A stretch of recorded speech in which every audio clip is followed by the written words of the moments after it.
Selamat datang di sesi bedah emiten kita. Nah, hari ini kita nggak bakal ngomongin saham teknologi yang valuasinya terbang ke bulan atau bank raksasa yang labanya triliunan. Enggak, hari ini kita bakal turun ke jalan. Kita mau bedah realitas keras dari sebuah bisnis fisik.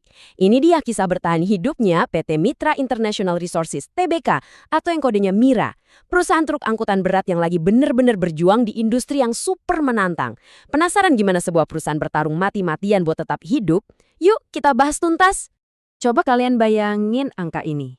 198 armada truk gede yang jalan setiap hari, ngehidupin 347 karyawan, dan mindahin sekitar 1 juta ton barang tiap tahun. Gila kan? Ini bukan cuma sekedar angka di laporan keuangan, teman-teman. Ini tuh aspal, mesin, dan keringat. Ini bisnis real yang muterin roda ekonomi kita. Tapi, di balik skala yang masif banget ini, ternyata ada realitas keuangan yang lumayan bikin deg-degan. Jadi gini, masalah utamanya ada di sini. Walaupun operasional mereka gede banget, pendapatan mereka malah terus-terusan turun selama 3 tahun berturut-turut. Bayangin, dari 77,2 miliar rupiah di tahun 2023, turun jadi 66 miliar di 2024 dan merosot lagi ke 63,3 miliar di akhir 2025.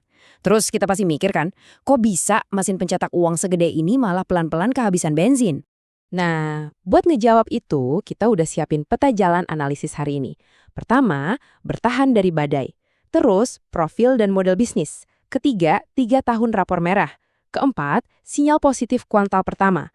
Kelima, risiko kontrak dan neraca. Dan terakhir, mampukah Mira bertahan? Oke, kita masuk ke bagian pertama. Bertahan dari badai, menanggung beban sendirian. Hal pertama yang cukup bikin kaget tuh ada di balik struktur perusahaannya. Kalau kita cek laporan keuangan terbarunya, Mira ini sebenarnya punya 3 anak perusahaan. Ada PT Ramadinamika Raya, PT Mitra Rajasa Transportindo, dan PT Pulau Kencana Raya. Tapi status operasional ketiganya itu 0, alias nggak beroperasi sama sekali.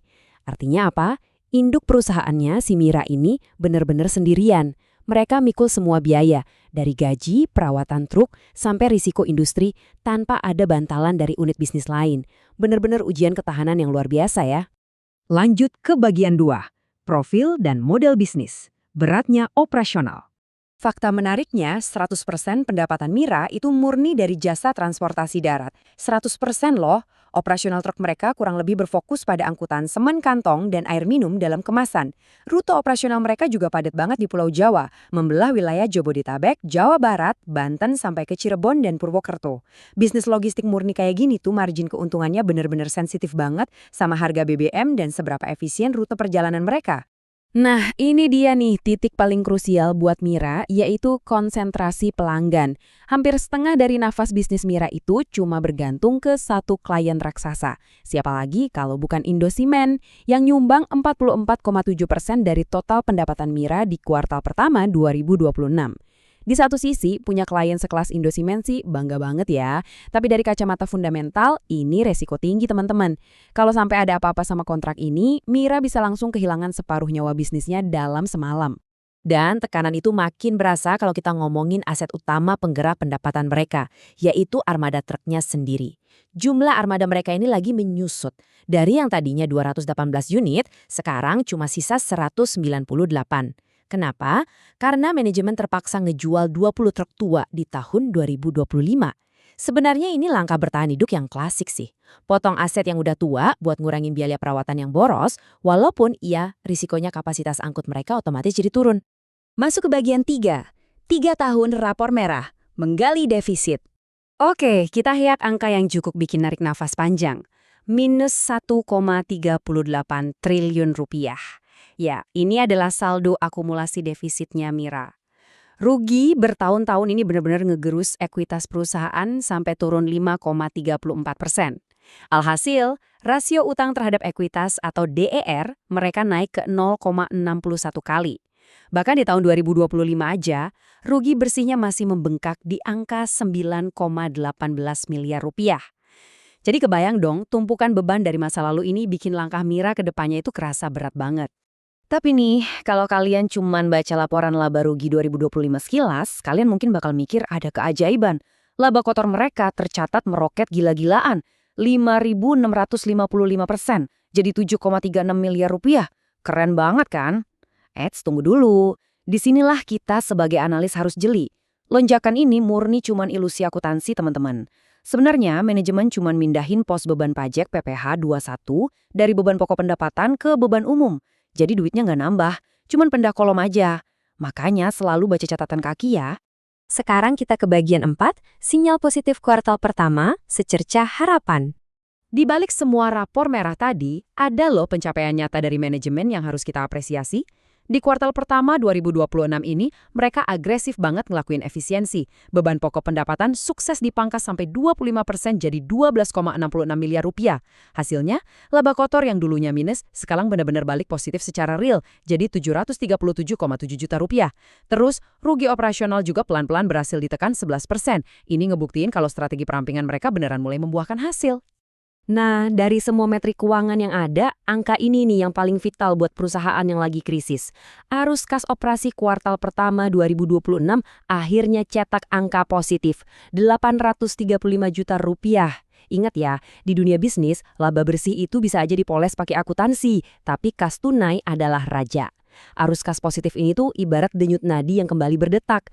Ini ngebuktiin kalau dari aktivitas harian ngangkut semen dan air itu, uang tunai yang masuk kantong Mira akhirnya lebih gede daripada yang keluar. Bener-bener pencapaian yang ngasih harapan baru. Kita lanjut ke bagian 5. Resiko kontrak dan neraca. Waktu yang terus berjalan.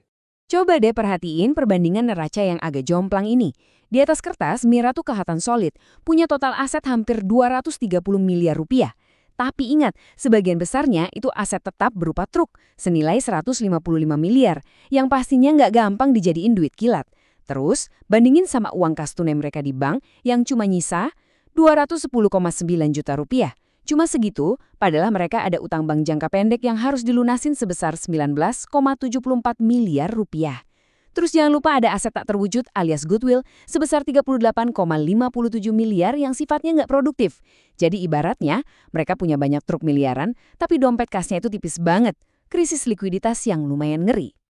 Dengan kondisi kas yang tipis banget itu mereka kayak lagi balapan sama waktu. Ini timeline yang bikin deg-degan banget. Kontrak gede sama Tirta Investama udah kelar di Desember 2025 dan statusnya masih gantung, masih dalam proses perpanjangan. Terus bulan April ini kontrak sama Garuda juga habis.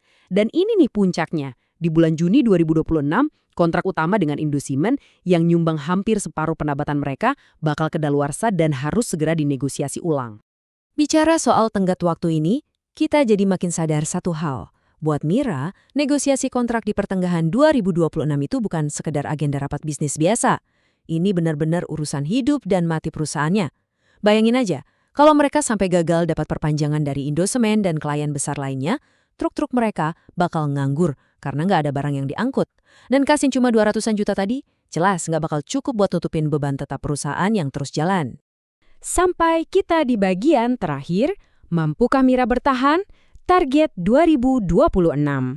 Di tengah badai yang lagi mereka hadapin ini, manajemen Mira ternyata mematok target yang cukup berani buat 2026. Pertahanin pendapatan di angka 64 miliar dan nekan rugi operasional sampai sisa 3,58 miliar aja. Nah, setelah kita bedah barang-barang fundamentalnya, mulai dari armada yang menyusut tapi mulai efisien, sampai ancaman konsentrasi klien raksasa yang kontraknya bentar lagi habis, menurut kalian gimana? Apa target mereka ini realistis? Terus apakah cerita bertahan hidup Mira ini bakal berakhir manis? Yuk ceritain hasil analisis dan pandangan kalian di kolom komentar ya. Terima kasih udah nemenin sesi bedah emiten kali ini dan sampai jumpa di analisis seru berikutnya.